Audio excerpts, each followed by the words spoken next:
2019 and welcome to Pasha's World. I'm Pasha and thank you for tuning in today's video. So guys, for today's video I'm going to be doing my very first ever story time, and this story time, as you guys will put the title of this video, it's about me finding out that I am anemic, that I have iron deficiency anemia, to being hospitalized and what it's like being an outpatient, if you get me. So before we get into the story time, please make sure you like, comment and subscribe, and make sure you hit that post notification bell so you guys are going to be notified whenever I post a new video. And please share this video to whomever, wherever. I know picky. And if you guys are seeing like this is like I'm wearing the same look as maybe we're just gonna come before this one or after this one, it's the type I'll kill two birds with one stone moment, because I was like, okay, yes, let's do this. So guys, this started talking about, now we're getting into the story, right? So this I discovered that I was anemic. I was in grade 10. I was in grade 10. So that's how it went. So there was the South African Blood Service. I don't know if it's South African Blood Service or whatnot, but like the abbreviation of it, but like where you donate blood and everything, like that. It's SABS or something like that. Correct me if I'm wrong. So they were coming to our school on the 25th of February. So they sent consent forms to our parents. They gave us consent forms at school to give our parents, and I gave my father the form, and he asked me if I wanted to do it, and I was like, no, I don't want to do it, because I don't know, we are pale. People tell me like I was pale and whatnot, because my hands were pale and stuff, and I was just like pushing it back, not paying much attention to it. So like, no, I don't want to do it. And first I was just kind of scared, like, no, I don't want to do it. And he signed no and everything like that. So, and then fast forward, and when the day came on the 25th, right? So the 25th came, and it came to our school. They were coming class to class to class, and then they came to my class, and they asked for people who wanted to donate blood, and then people started getting up from their chairs and going there. I just sat my ass down because I was not planning on doing it in the first place, so I was like, no. Carried on with whatever I was doing, and on that day it wasn't a very productive day, because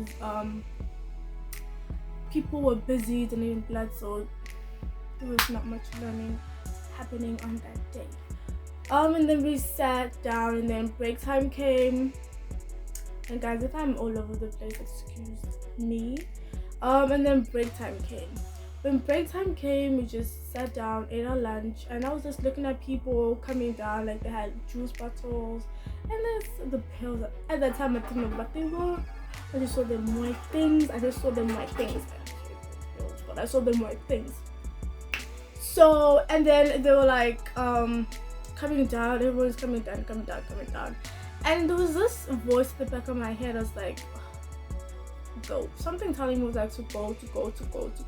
Something was pushing me to go, and I was like ignoring it. I was like, no, and I ignored that voice.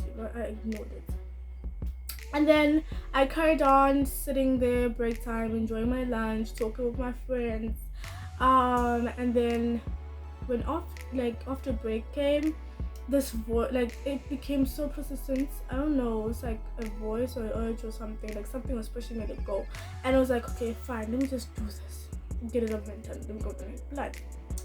And I asked my friend at that time to please go with my bag to class, I'm going to donate blood, and she gladly took my bag and went to class, and then I went to the hall. When I got there, they first weigh you, check you how much you weigh and everything. I don't remember, is it 50 or 60? If you're under 60 or 50, you can't. Correct me if I'm wrong. If you're under 60 or 50, you can't donate blood, like kgs, you can't donate any blood. Lucky for me, I included it. I surpassed it. And then they give you a questionnaire to fill out, and then after you check your weight, and then they give you a question, and then get inside the hall, sit down, wait for your turn to go to this first station whereby they check your iron levels. Yeah, and then you go to that station. So I was just sitting there filling in the questionnaire and everything. When I was done, I was like looking at people sitting there with them pressing them stress balls like so, and looking at the blood, it kind of moves like so. I don't know if the machine that they put on, maybe it kind of prevents it from clotting or something, but it actually like moves like this. And then I'm like, oh god, I was like in my head like, oh god, I'm gonna do this. Am I ready for this? I was like, nah, I'm not ready for this. I was so scared. And then I went when my time came to go to that station, and I went to that station. Then they picked, what you call this, and then they judged at my hand. I don't know, like pricked my hand or something, whatever, but with the thingy. So then they thingied my finger, and then they took like blood and put on some plate looking glass thingy, and then they slipped it in the machine. And then the results came instantly, and I was like 5.6, and it was written 5.6. In my head I was like 5.6, yeah, like 5.6 was like yes and stuff, but little did I know it was like, girl. So then she told me I am no different from the people who actually need blood transfers and everything like that. And then she sent me to this other nurse so they can take my blood, like for testing and everything. So then they drew blood, like two those bottle thingies, those mini bottle thingies.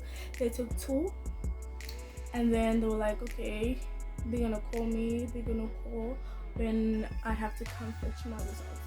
And I wrote my father's number, so yeah, we had to call him. And when I left that hall, I went to the inquiry at the same time, and then wanted to call my father at the same time. I just tell him the news. Like, this is so bad. Like at that time, I was just like, I was panicking, and I was panicking inside. I was like, oh no. And then at first they gave me a problem.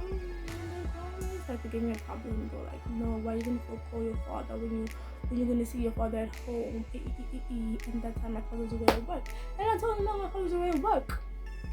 And then they're like, oh, okay. Then they let me call my father. And then I called my father, and then I told him the news, and he was so far away. But he's like, okay, when you get back, you can take me to the doctor and everything. So yeah, and then after that day, I think 2 days later, I started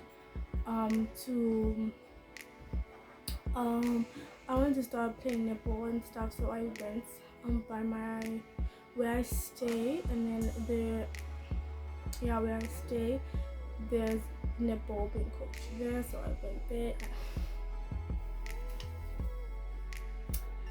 Yeah, and guys, I thought I was gonna die. So they were doing like these exercises that they were doing, like if you drop the ball, you run around the soccer field and then run around the netball court. So I dropped the ball and I ran around the soccer field, guys. Mind you, the soccer field is huge. And I had to run, so I ran around it. And then when I ran around it, like my limbs started to get heavy. like my legs started to get heavy and heavier and heavier and heavier, and then I started getting, you know, like seeing darkness, like starting seeing darkness, like so becoming like started seeing darkness because my chest was actually closing up and I couldn't breathe. Like I was struggling to breathe, like I was gasping for air, but like no air was entering my lungs. That's how it was, and it was so painful, and it was so painful. Like, guys, I thought I was dying, and I couldn't like stand on my feet anymore. I just go on my knees, go on my back. I was like, oh, guys, it was the most painfulest experience of my life ever. And then then that happened, and then afterwards I just stopped. I didn't carry on with any gym. I didn't carry on with nothing. I just stopped and just sat down and just watched other people work out. And then, excuse me, and then when I got home, I called my father and I told him what happened. And then the next day, I went back to the gym. Imagine, next day I went back to the gym. But like I was just doing it like I wasn't pushing anything, so I was doing it. And then my father called me that day and told me to stop until I get my results. So fast forward to the results, and I kind of got them on the let me just think. I kind of got them on the 7th. No, I kind of got them on the 8th of March. Yes, I got them on the 8th of March. And then on that day, on the 8th of March, I think it was Thursday or Friday, I don't remember. But on the 8th of March, I got my results, and then I went to the doctor, and then he told me that he can't actually help me. He told me he can't help me because I'm in need of a blood transfusion and stuff like that. So the way he put it, it was like I was just gonna get there, get blood, and go home. But that was not the case. So he said, you're just gonna write me a transferal letter, and then I should go to hospital, and they're gonna help me there. So from there, I went to the hospital. And I'm gonna call it Phashenator Hospital, because I don't think calling out names of hospitals is a good thing, so I'm just gonna call it Phashenator Hospital. So I went to Phashenator Hospital, and it's a public hospital, and I went there. So when I went there, and I did the necessary things, like made my file and all this other stuff, and then I went to where they check your vitals and everything, and then you go to the doctor, like you visit the doctor there in the hospital. So and then I went to the doctor, and then he examined me, and he did his own examinations and everything. So did his own examinations of and then he drew blood. He drew blood, and then after he drew blood, he told us, are we gonna wait for 6 hours until we get the blood, or we're gonna come back tomorrow and get our results? And my father was like, no, we're gonna come back tomorrow and get our results. So we came back on the 9th, and when we got there, the nurse was giving us problems. And she was like, today is only for emergencies only. They can't help if it's not an emergency, so we need to come back on Monday if it's not an emergency. I think it was a Friday or Saturday, I don't remember, but she was like, come back on Monday because today is only for emergencies. And luckily the nurse that was present on that day was present when the doctor told me to come back the next day, and he was like, no, the doctor told her to come back today. So that's what I did. I came back today. So and then she went, and she was like, like moon. So then I came back the next day. And then she went and got my results, and then I just sat down and waited my turn to go to the doctor. Hi, son. And then I opened the file and I saw gibberish. Yeah, I couldn't read anything. I just saw gibberish. It was like gibberish. So it was like, so I saw numbers, I saw words, and nothing else. And then I waited my turn to go to the doctor, and then she conducted her own examinations, and then she sent me to go get an X-ray. And the X-ray came out clear, everything was okay, my chest was okay. And then she was like, she told me to wait for I think it's the head doctor or something. Like they told me to wait for the doctor. I think he was the head of the department or something. They told me to wait for him. And I waited for that guy. Like I waited for the doctor until he came. Like my father was like, he went, he bought me food and everything like that, just keep me company, and I had my phone and everything. So fast forward till the doctor is there. So and then my turn came to go into the emergency room. Yes, emergency room. So I went to the emergency room, and there, and then in that hospital they had an emergency room. If you're coming in, then they send you to the doctor examines you and everything. So they sent me to the emergency room, and then I went to the emergency room, and then I sat down, and then the doctor conducted more tests on me, like what was in here, when they're doing like examinations and stuff. So and then he was like, on my eyes, my tongue, my gums and everything, my hands, and there's no blood. So and then he was like, okay. They checked my results, like I was reading my results and everything, my blood test results, and he was like, And then another doctor came and examined me and checked my results, and then another one came and examined me and checked my results, and I was like, because I was so scared. Like 3 doctors examined me, and the both were saying like, And then he was like, okay, fine, we have iron deficiency anemia, and I was like, what's that?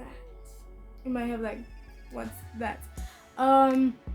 So guys, I'm gonna explain it in my own terms, and if you didn't hear what I said, then go Google it. If you have a problem with my explanation, then Google it.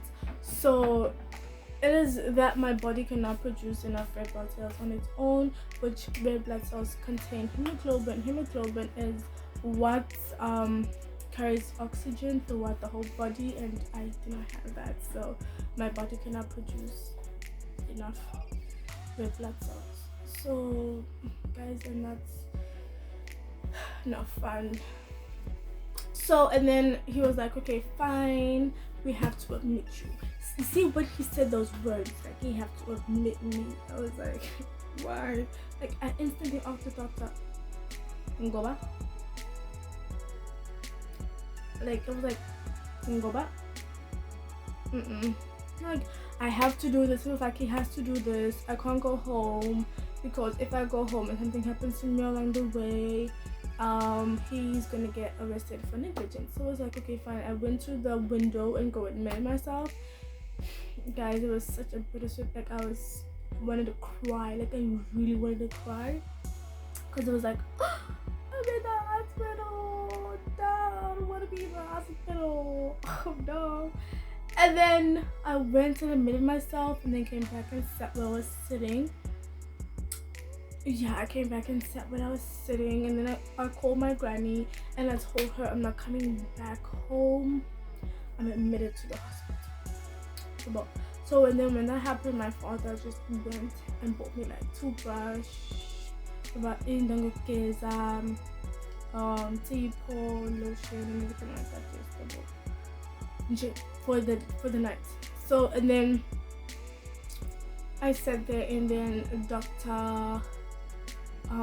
Let's say Dr. P came, and she put this, watch it drip in the drip, follow in the drip, right? Follow in the drip, then follow in the drip in Galway. it was so painful because like she was touching it, but it was not in the right place. She had to like maneuver it inside so we can just be in the right position. And you guys, I wanted to cry. Like I wanted to cry my eyes out because that shit was painful. And then she did that, and then it was like, whew, okay, yeah. And then she did that, and then she went away. And then when she went away, and I just sat there because she was going to fetch my bloods. And then I just sat there and just waiting for her. And then they told my father that it's time for him to leave. But before that, they told my father it was time to leave. But before that, and then my father was like, where is she gonna sleep? Mind you, like we're in a public hospital, so yeah, I think like where she gonna sleep. And they were like, she's gonna sleep here in the passageway. I was like, oh no. And I was like, no, I'm about to take my daughter and go. Yeah, I'm gonna take my daughter and go with her home and bring her early in the morning because I'm not leaving my daughter here. What? And they was like, no, okay. And then the main exception, I was like, no way, she's going to the other ward that's in another hospital, but it's like their ward, it's Phashenator Hospital's ward, but in Bengal Hospital, if you get what I mean. So and then like okay fine, they told me like I'm gonna go to Bengal Hospital, and then my father gave me everything that we bought and everything, and then I sat on the bed in the emergency room because I was receiving my bloods. So I was receiving my bloods, and it was like I was just looking at that thing, like I was looking at the blood going into me, and so I was just looking at it. And then a time came for me to go to Bengal Hospital. When it came for me to go to Bengal Hospital, they asked me, can I walk? I was like, yes, I can walk by myself. But I ended up in a wheelchair. Yeah, I ended up in the wheelchair. And on my way that they closed my blood, actually closed it, and then we went to Bengal Hospital. When we arrived at Bengal Hospital, and then the wheelchair was waiting for me, and it was raining, and then they took me to the ward that's for Phashenator Hospital, and then they took me there, and then they opened the blood. I cried. Like I cried my eyes out. Like I literally cried my eyes out. That shit was painful. Like when the blood was getting into my bloodstream again, it was so painful. Like I cried. And then the morning again, they told me to keep my arms straight, and then that. And then in the morning, it was time for us to go back to Phashenator Hospital. So went back to Phashenator Hospital because our ward there was ready. Our ward there was ready, so we had to go back there. And then I went back there, and then so the bed's already. I had to pick a bed and everything, but like. So the bed that was in, I just I slept right and just got there, and mind you, my phone was off. Like I didn't have a charger or anything. I just slept, and when I slept, and then I kind of felt like someone picking me up, and you who that? And it was my father. And when I got up, I was like, and I'm looking down at the bed, like it's like wet in the map, guys, but like I didn't pee myself. Like I touched myself, like I didn't pee myself, but better than me, guys. Yeah, that I pee. That's somebody else's pee. So what they did was just take the bed and then cover it with somebody else's pee. I was like, disgusting, guys. I was like, oh. And then I went, changed everything, changed my clothes and everything, and just sat there. Then it was time for my father to go and everything. So guys, my stay at the hospital was not bad at all. Apart from like my stay in the hospital was not bad, apart from getting bloods drawn. every now and then, getting blood drawn every now and then, and getting your blood pressure checked every day in the morning and everything like that. But like, what I didn't like the most, like the eating schedule, because like you eat at 7 and then you eat, you go 12, that's lunch, and then you eat at 4, that's supper. And then what you're gonna do with 5, 6, 7, 8, 9, those are the hours, because you're gonna eat in the morning, you go 4, supper. But yeah, there was nothing much, because like you could see people, like, okay, fine, see other people with different illnesses, and I kind of made a friend also. She used to sleep in the bed across mine. Is it across or next to mine? Next to mine, sleeping in the bed next to mine. And she was my friend in the hospital and everything, and we got discharged on the same day, thank you. And then there was this night where I had to use the toilet so badly, and there was this granny who was keep on crying all night. Mind you, it was 12 o'clock at night. 12 o'clock at night, she was crying. She was like, oh my god, what have I done? And then afterwards it's like she's getting strangled or something, and then she'll stop, and then she'll cry again, and then look, guys, I needed to go to the toilet, and mind you, I had to zoom past her. Like, I had to go past her, and then I had to go, and like I was pressed.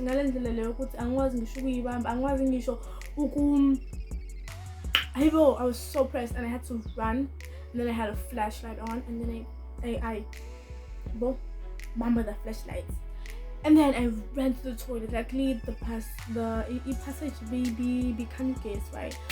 So I'm in the toilet, forcing the pee to come out, and then when I had to go back, I pulled the flash again, and then she was like, look like I ran.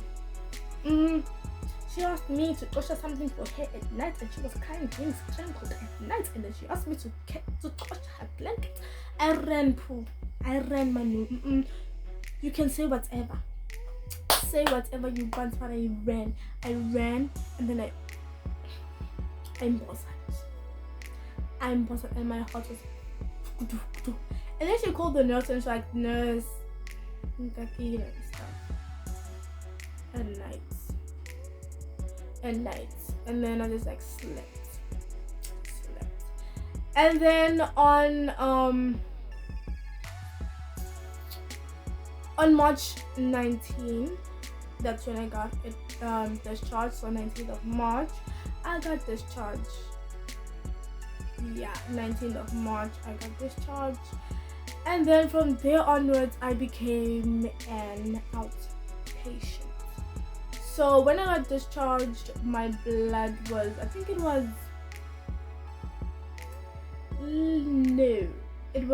8, something when I got discharged from hospital and became an outpatient.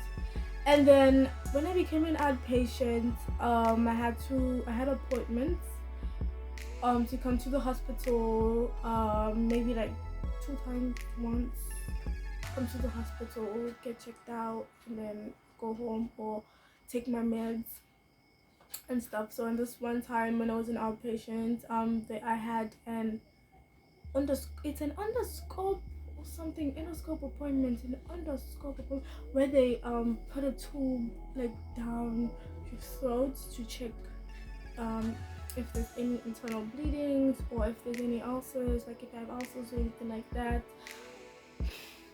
And guys, mind you, before that you don't have to eat. Like, you stop eating at 7, and you stop drinking water at 10, and then you don't eat anything afterwards up until the morning. Like, you don't eat anything, like you're hungry, like I'm not even hungry, like you don't eat anything, and then they take you to the theater. So there were like 2 people in front of me, and then the first one went and like, oh, She was out of no time. And then the second one went and it's out of no time. Because the estimated time for that is 2 minutes. You know? When my turn came, I stayed there for like a long ass time. Because you know, they first like spray you with the numbing spray.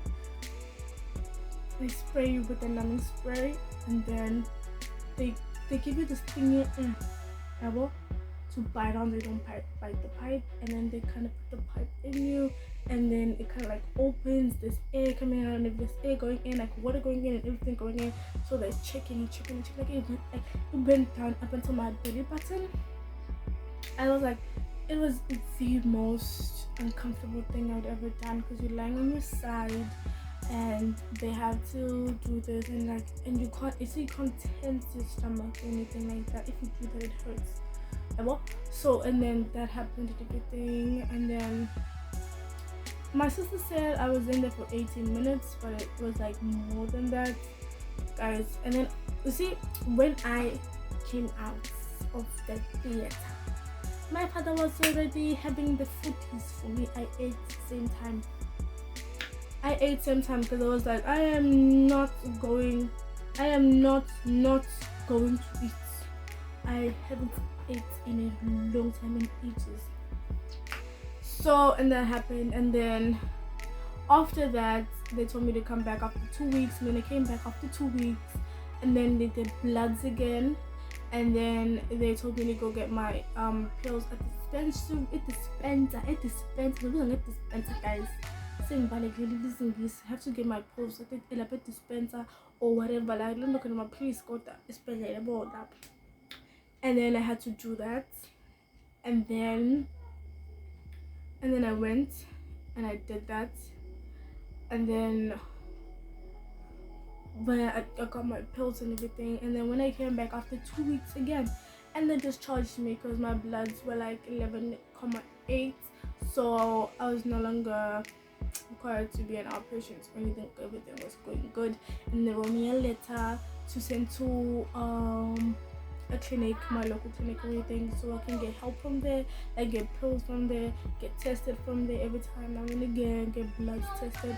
So guys, for me, what I have like learned and seen living with iron deficiency anemia is like I have to live on pills for the rest of my life, because I have to drink them. I drink iron supplements, and I drink ferrous sulfide.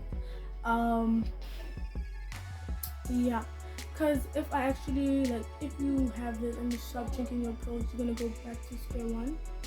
You know, you're gonna go back to square one, and this is not like this is like, I don't know if I call it an illness or something, but this is not something to play about. This is not something to look at it lightly, to take it lightly, because you can die from it. Like, you can die from it. You know, it's not nice being tired all the time. You just get, you wake up, you're tired. You sleepy all the time. You doze all the time. It's not nice. So yeah, I have to, like, I live on iron supplements. And if you guys or whoever's watching this who knows of somebody who has iron deficiency anemia or has it themselves, enjoy, guys. Let's keep eating our medication and stuff. Like, in the comment section down below, tell me your story, also like how you found out and everything, and if you were hospitalized because of it, how was it for you? What was it bad? Like, was yours like diagnosed bad, like very bad? Like, were you fainting? Yeah, out of the blue faint. Yeah, did it affect your heart in any way? Like, did it do all those other stuff? And guys, I don't know if this story time was very informative or whatnot, but or if I talked about everything or anything, and if you guys heard anything. But like, this story time is actually story time, but I don't know. I'm just lost. So guys, if you enjoyed this type of videos, tell me in the comment section down below, and I'm gonna do more story times often. And guys, if you really enjoyed this video, so if you enjoyed this video, and please share this video, guys, whomever, wherever, because we need to raise awareness about iron deficiency anemia, because it's something that people take lightly, and it's something to not take lightly, because blood is a necessity. Like blood, you need blood in your everyday life. So yeah, guys, without any further, see you guys in my next video. Bye.